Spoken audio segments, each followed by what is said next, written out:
क्यों नहीं राहुल गांधी आज बताता कि चीन के साथ इसकी पार्टी का क्या समझौता है हिम्मत इसमें? सरकार पे रोज बकवास करता है चीन चीन लेकर के कि सरकार ने चीन के आगे ये हाथ घुटने टेक दिए। अरे घुटने तो तुम्हारे चाचा ने टेके थे चीन के आगे सन 62 के अंदर। और महबूबा जी, ये इतना जो इश्क हो गया है ना आपको पाकिस्तान से और तालिबान से और चीन से, ये जो अंधा इश्क है ना आपका,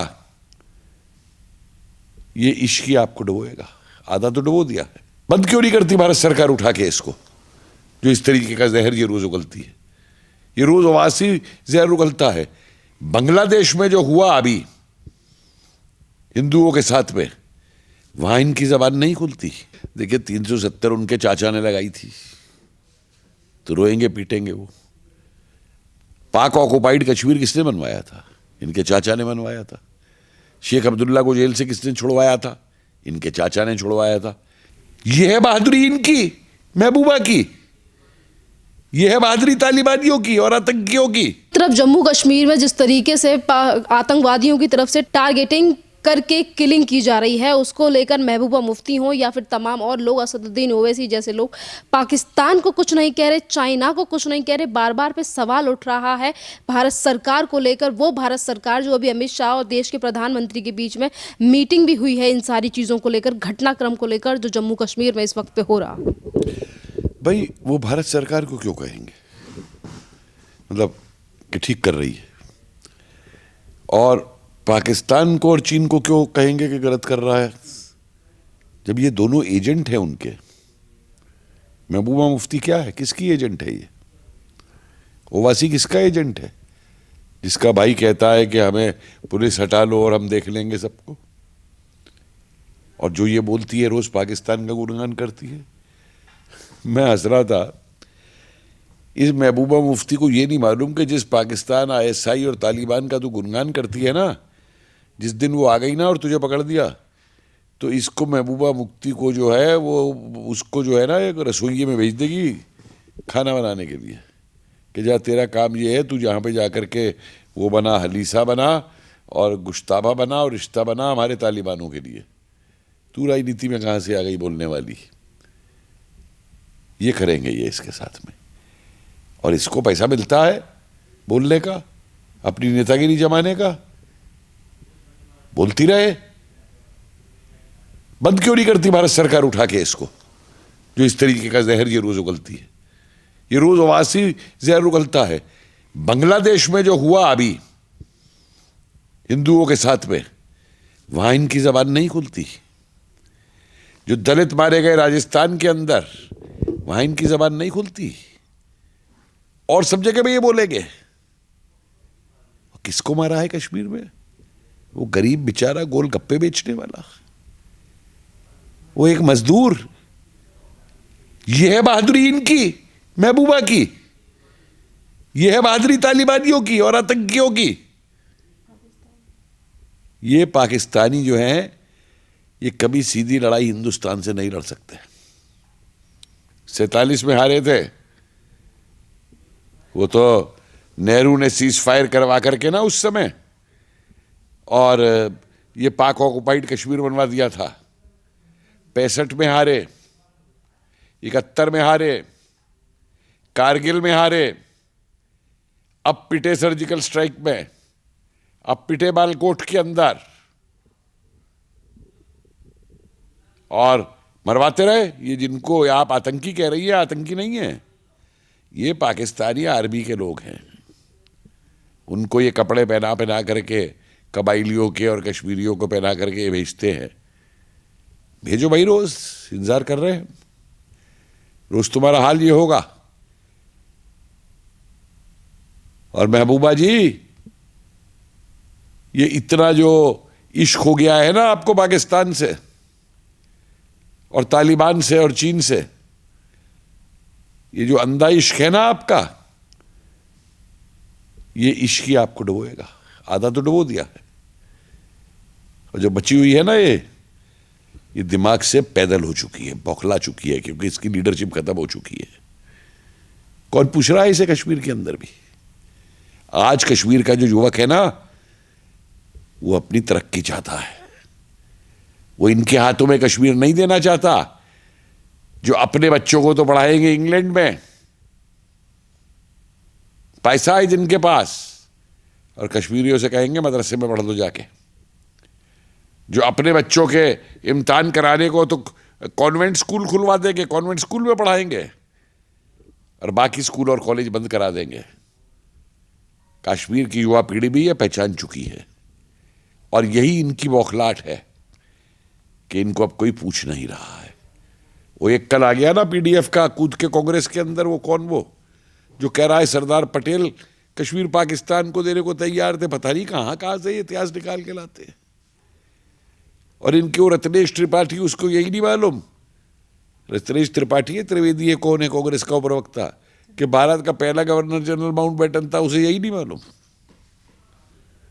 ये तो इनका हाल है, और एक एजेंडा पे ये चल रहे हैं देश में अराजकता फैलाने के लिए। कोशिश कर ले, जिस दिन इन पे डंडा चलना शुरू होगा ना, अभी तो कुछ दिन रह के आए थे बंदे, बाहर आ गए हैं, और बाहर आके फिर ये इस तरीके का जहर उगलेंगे, तो इनका भी इलाज होगा। आज का भारत जो है ऐसे सांपों को नहीं सहेगा। ये दुमुहे सांप है। ये पाकिस्तान का एक मुंह है इनका, और एक मुंह इनका चीन का है। ये दोनों मुंह से बोलते हैं। जितनी कोशिश करनी है कर ले।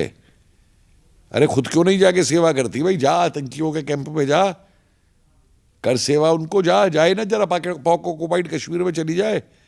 वहां रहने वाले कश्मीरी नहीं है क्या?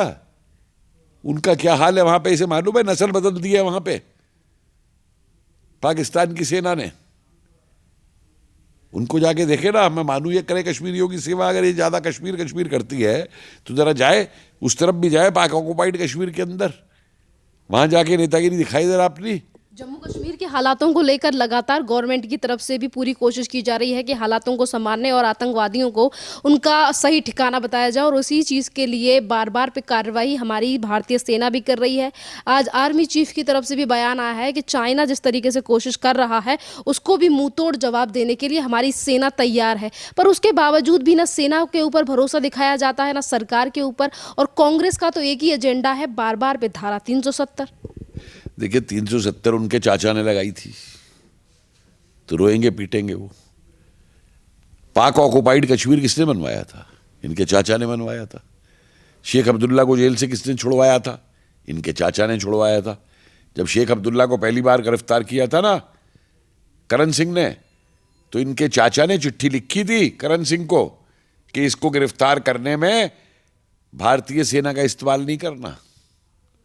फिर चिट्ठी लिखी कि कब तक इसको बंद करके रखोगे, और जब शेख अब्दुल्ला छूटा तो यहां 3 मूर्ति भवन में बुला के 3 दिन मीटिंग की उससे।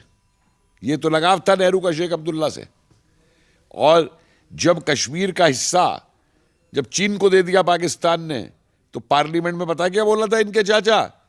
इनके चाचा बोले थे वो कुछ ऐसा जमीन का हिस्सा जहां पे एक तिनका भी नहीं उगता वो चीन ने ले लिया है।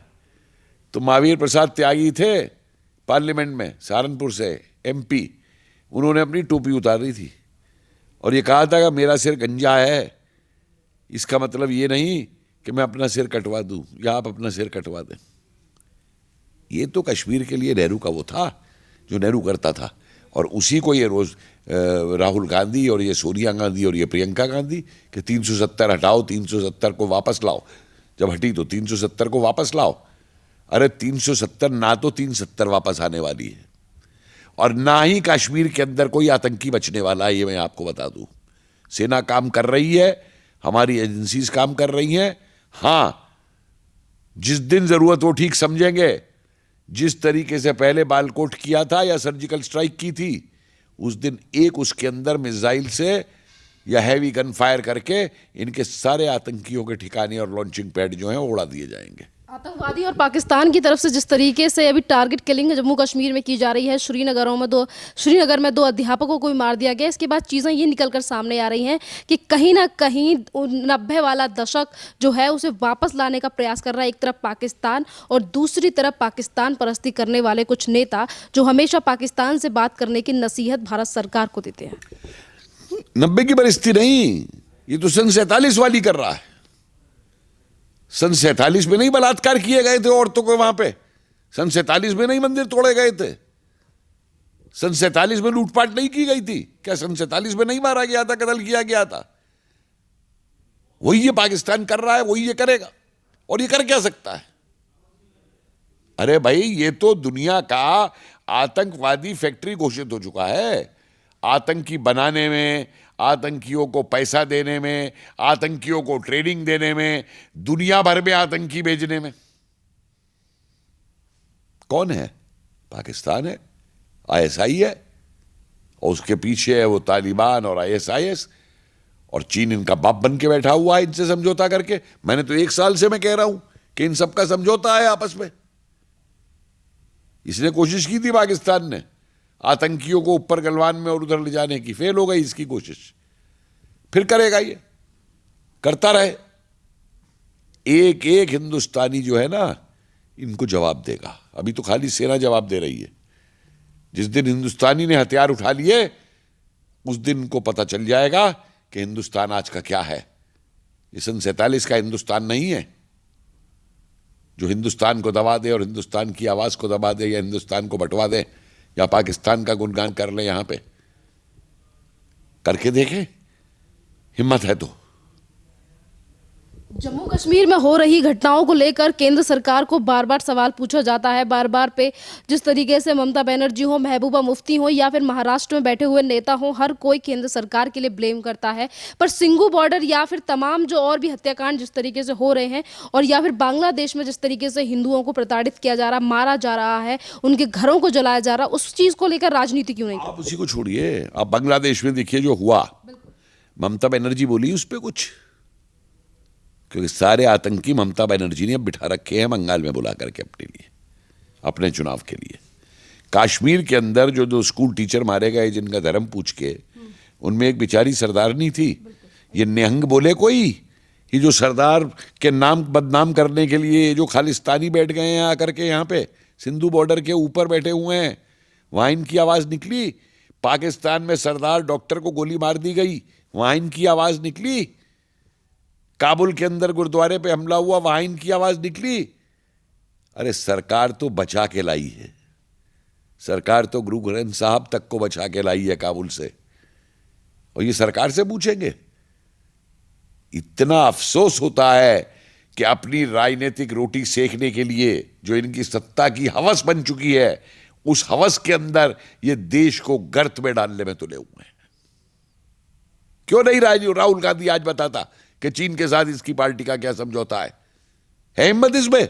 सरकार पे रोज बकवास करता है चीन चीन लेकर के, कि सरकार ने चीन के आगे ये हाथ घुटने टेक दिए। अरे घुटने तो तुम्हारे चाचा ने टेके थे चीन के आगे सन 62 के अंदर, जब हमारी हवाई सेना तक का इस्तेमाल नहीं किया था, जब चीनी आगे बढ़ रहे थे। क्या तेजपुर के ऊपर हमारी एयरफोर्स नहीं थी? क्या गुवाहाटी में हमारी एयरफोर्स नहीं थी? क्यों नहीं इस्तेमाल किया था उनको? क्यों हमारे हजारों सैनिकों को मरवा दिया था वहां पे अरुणाचल के अंदर, कि बोमडिला तक आके बैठ गए थे चीनी? वो इन्हें याद नहीं आता। इन्हें याद इतिहास कहां से आएगा, जब इनके लोगों को यही नहीं मालूम कि भारत का पहला गवर्नर जनरल कौन था। उस दिन एक प्रवक्ता इनको, उसको यही नहीं मालूम था कि कांग्रेस बनाई अंग्रेज ने थी, उसको यही नहीं मालूम था नाम। इनको यही नहीं मालूम था कि कांग्रेस बनाई किस लिए थी इन्होंने, सेफ्टी वाल्व के लिए अंग्रेजों के। ये है इनकी करतूतें। फिर भी असदुद्दीन ओवैसी कहते हैं इन सारी चीज़ों को भुलाकर, कांग्रेस की राजनीति को भुलाकर, कि जो मोदी है, वो मोदी सरकार जो है वो चाइना से डरती है, और चाइना के डर से ही नरेंद्र मोदी अपनी चाय में चीनी नहीं डालते हैं। भाई साहब, ऐसा है कि अगर चाइना से हम डरते होते ना, तो चाइना गलवान के बाद में और उसमें आज तक हिंदुस्तान पे हमला कर चुका होता। जो पिटाई हुई है ना चाइना की गलवान में, इन ओवैसी साहब से वो पिटाई नहीं सही जा रही। अगर इतना डरते हैं तो जाओ ना, कहो चीन से करके हमला देके हिंदुस्तान पे। रोज क्या बकवास करता है, जो धमकी देता है कि हम ये कर देंगे वो कर देंगे। हिम्मत है तो करके देखे। चीन ये अच्छी तरह जानता है कि आज का भारत 1962 का भारत नहीं है। आज जो जवाब भारत देगा ना उसको, वो जवाब चीन सह नहीं पाएगा। इसीलिए चीन जो है आज दुम दबा के भाग जाता है। कभी इधर हल्ला मचाएगा, फिर ताइवान पे पहुंच जाएगा। आजकल ताइवान पे पहुंच गया है, समझे ना। 2 दिन बाद जो है जापान पे पहुंच जाएगा। वो सिर्फ अब चीन जो है हल्ला मचाना जानता है, जैसे वो नॉर्थ कोरिया वाला मचाता है ना हल्ला, इसका साथी वो जिनपिंग। क्या है वो भी जिनपिंग का ही साथी है वो भी, कि मैं ये कर दूंगा, मैं मिसाइल तोड़ दूंगा, मैं फला कर दूंगा, मैं वो कर दूंगा। तोड़ भाई, हिम्मत है तो तोड़, किसको धमका रहा है तू? हमारे क्या हाथ नहीं है? हमारे क्या दिमाग नहीं है? क्या हमारी सेना नहीं है? हिम्मत है तो आ, कर हमला। और एक बात मैं और बता दूं, ये ज्यादा चिल्लाएगा लाएंगे ना, ये दोबारा कोई छोटी सी भी हरकत की इन्होंने, तो हमारी सेना वो हाल करेगी इनका कि इनकी तबीयत खुश हो जाएगी। और गलवान इन्हें दिखा चुका है, ये जान चुके हैं इस चीज को। अब ग्लोबल टाइम्स लिखता रहे चीन में कि युद्ध हो जाएगा, अरे हो जाएगा, आ, हिम्मत है, आ। धमकी किस बात की दे रहा है तू हमको? एक आर्थिक उसने इनकी रीढ़ की हड्डी तोड़ दी, जो ऐप बंद किए गए थे, समझे। और जो दिवाली वाली पे इनका सामान आता था, उसने इनकी हड्डी तोड़ दी है रीढ़ की चीनियों की। अब ये क्या युद्ध की धमकी दे रहे हैं? इनकी सेना ने कितने युद्ध लड़े हैं आज तक? कितना एक्सपीरियंस है इनकी सेना को? और गलवान से क्यों भागे ये? उस ऊंचाई पे लड़ ही नहीं सकते ये। आके लड़के देख लें। तो ये ओवासी जी, महबूबा जी, आप दोनों की जोड़ी जो है ना इकट्ठी, और राहुल आपके साथ, ठीक है, और 2-4 और भी इकट्ठे कर लीजिए, उनको भी इकट्ठा कर लीजिए, और बैठ के अपना स्यापा जो है ना रोज रोज स्यापा करते रहिए। पब्लिक अब आपके स्यापे का आनंद लेती है। हमें तो मजा नहीं आता, जब तक अब इनकी ट्वीट नहीं देख लिए तो हमें नींद नहीं आती। जरा देखें तो सही कितनी हंसाई कराते हैं अपनी जग के अंदर। कराओ, तुमको जवाब भारत देगा।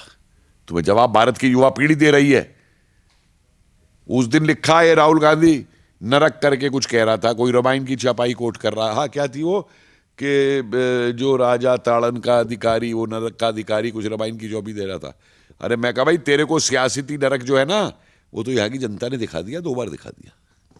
14 में भी दिखा दिया, 19 में भी दिखा दिया। और यही जो तेरी हरकतें हैं, चलो इनके साथ महबूबा के, चलो ओवासी के साथ, तुम्हारी हरकतों का इलाज भी जो है तो जनता सामने करके देगी। सरकार भी करेगी, जनता भी करेगी।